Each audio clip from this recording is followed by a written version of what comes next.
কংগ্রেসের প্রচারে উঠে এলো সুলতান আহমেদ। বৃহস্পতিবার হাওড়ার আমতা বিধানসভা কেন্দ্রের কংগ্রেস প্রার্থী তপন দাসের প্রচারে উঠে এল উলুবেড়িয়ার প্রয়াত সাংসদ তথা তৃণমূল নেতা সুলতান আহমেদের কথা। এদিন আমতা বিধানসভার কেন্দ্রের বাইনান বাসস্ট্যান্ডে তপন দাসের সমর্থনে এক সভা ছিল।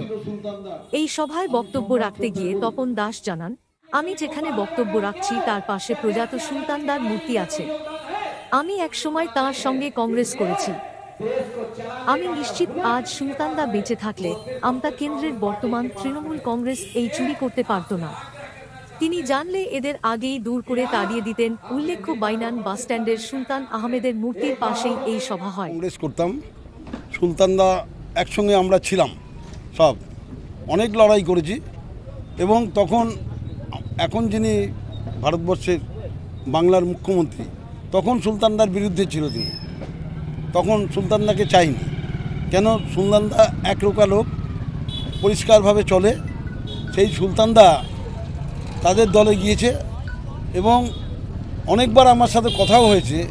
এই যে আমতার সাধারণ জনগণের উপর যে অন্যায় অত্যাচার, যেভাবে শোষণ হয়েছে, এখানে একজন বিধায়ক আছেন, তার বিরুদ্ধে যে অভিযোগ এসেছে, সুলতানদা যদি বেঁচে থাকতেন এসব হতে দিতেন না, এদের তাড়িয়ে দিতেন।